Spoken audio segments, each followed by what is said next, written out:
Have you ever been walking around in public and thought, what's that horrible, awful smell? And then your eyes start itching and burning and watering, and you find it hard to get enough air in, and it kind of feels like you're suffocating? Well, usually that horrible, awful smell is cigarette smoke. And according to cancer.gov, cigarette smoke is filled with 69 carcinogens, which are substances known to cause cancer. So your joy-filled walk around town just turned into a stinky and deadly sprint to get away from the source of the smoke. Smoking is a deadly activity for those who choose to do it, and secondhand smoke is also a deadly activity to those of us who choose not to do it. Smoking is the choice of others, and the effects of the secondhand smoke have detrimental consequences on those of us who choose to stay healthy. Cigarette smoking should be banned in all public places. And today, I'd like to discuss the effects of secondhand smoke, which is the #1 reason why smoking should be banned in public. I would also like to get into the alternatives to the traditional cigarette, such as the electronic cigarette, which should be the only allowed smokable cigarette in public. I would also like to identify businesses that still allow smoking inside and the benefits that they, and more importantly, I and other non-smoking Americans, the benefits that we would reap if they banned smoking inside their businesses. First, I would like to discuss secondhand smoke. Secondhand smoke is dangerous. That's the bottom line. It's something that people who do not smoke cannot avoid. Just breathing in the smoke for a few seconds can cause an increase in your risk for heart disease and lung cancer. All of this in people who've never chosen to smoke a cigarette a day in their life. This is not fair, and this is not okay. People in America who do not smoke need to band together and put a stop to this atrocious health hazard that is in all ways avoidable. People with office jobs, or any jobs where they have to be in a close proximity with other people, should be banned from smoking in their work clothes. Since breathing the residual smell left on the clothes is just as harmful as breathing in the smoke itself. And actually, new studies are showing that the residual smell left on people's clothes can be more harmful than smoking and secondhand smoke. It's actually called third-hand smoke, and it's the most dangerous chemicals that are left behind. These people need to not be smoking in their work clothes, and if they do, they shouldn't be able to come back to work, and they should take that day off, and it should be a cut in their own pay. According to the CDC, separating smokers from non-smokers, cleaning the air, opening windows, and ventilating buildings does not eliminate the secondhand smoke exposure. So therefore, that is why people that smoke in their work clothes should be going home, and that is why public smoking should be banned.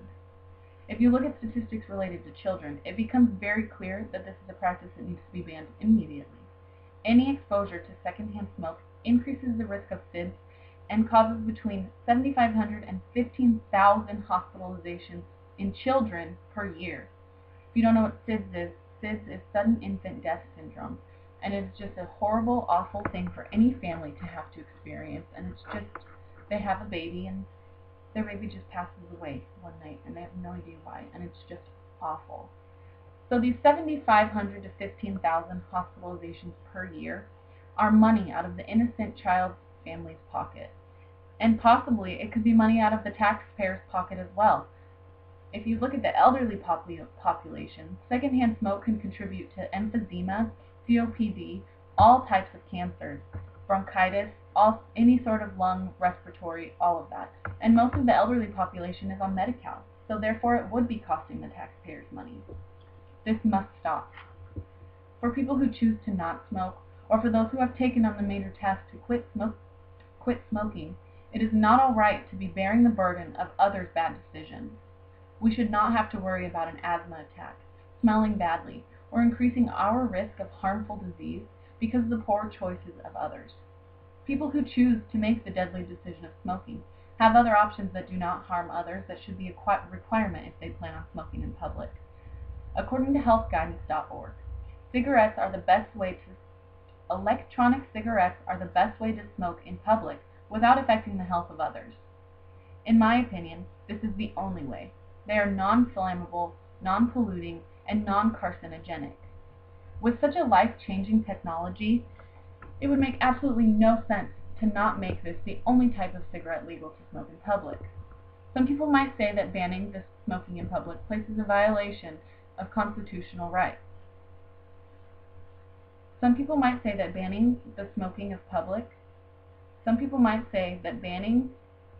banning of smoking in public places is a violation of constitutional rights. It is not. Does drinking harm others who choose not to drink? Does choosing to eat unhealthy food make those around them unhealthy? The answer is no.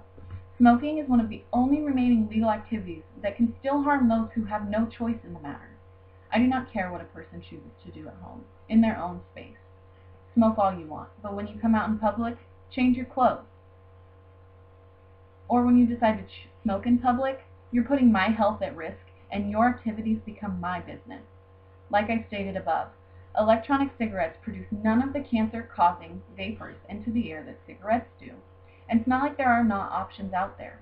There are over 7 brands of electronic cigarettes to choose from. Some of the negatives that I found about the electronic cigarettes, from a smoker's perspective, are no smoke production, that they're heavy, that the battery doesn't last long enough, and that it doesn't work as well as regular cigarettes, as in the high isn't achieved as well as with a regular cigarette. These reasons are unbelievable, and just another reason why smoking should be banned. With a blatant disregard for the health of others, they should be allowed no choice on the matter, and it should be banned from the public completely. Another area of concern is that smoking is still allowed in certain public businesses. Just the idea of this to me is unfathomable, and I will get into some statistics here. According to the CDC, only 19% of the United States population smokes cigarettes. This statistically shows that a majority of the population doesn't smoke.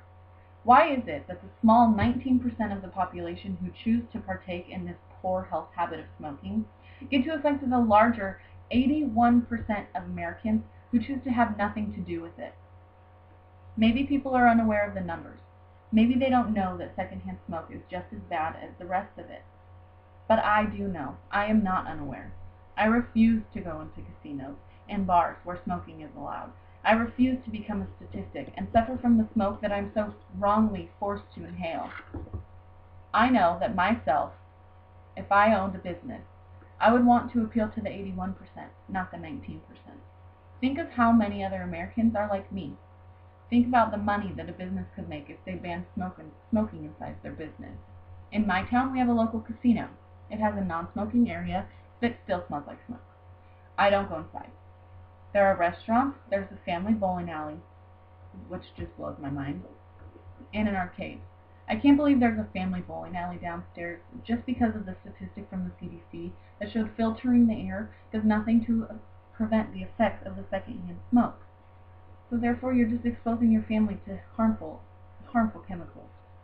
So say there's only 100 families like myself who will not go into this casino. If the average family of 4 who would like to go bowling at this casino, it would cost $60 for 2 hours on one lane with 4 shoe rentals. Maybe I'd spend another $50 to go into the arcade, $15 for some snacks while we're bowling, and $60 for dinner. In one night, that's $185, gratuities not included. Maybe I would do this 4 times a year, for a total of $740. Now, if there are only 100 families like me, and I'm sure there are more, that'd be nearly $74,000 per year in lost revenue. The above cost doesn't take into account any alcoholic beverages, which I'm sure would up the tab quite a bit. The restaurants and bars that allow smoking would benefit from the same principle that I just went over. And on another note, more importantly, not only do these businesses lose money, but I lose the experience. Casinos are fun. They host events, they have concerts, they have parties, and sometimes it's just really nice to go out with a friend and get a drink. And a lot of times they have great food. And I'm tired of being robbed of this experience due to the secondhand smoke that I'm forced to experience in these casinos. Why do I, and so many others, get stuck with the choice of whether or not to put our health at risk to have a good time? It just doesn't make sense to me. The smoking makes it something I can't tolerate. So the 19% can go have a good time at these casinos, while the 81% and I can try and ban it. Smoking not only decreases the revenue from the businesses, but like I stated above, secondhand smoke is dangerous to others, and it affects the health of others. There are other alternatives out there to the traditional cigarette that need to be implemented as soon as possible. The electronic cigarette is a huge, huge development to the modern day America, and it needs to be more stated how awful secondhand smoke is, so these people that smoke around their children will realize they need to use the electronic cigarette. The banning of smoking a traditional cigarette in public places is the only way to make being out in public a joy for everyone, and increase the health of Americans. Like I stated above, the few who choose the bad habits of smoking do not have the right to decrease the health of the many that choose against smoking. Thank you for your time and have a great day.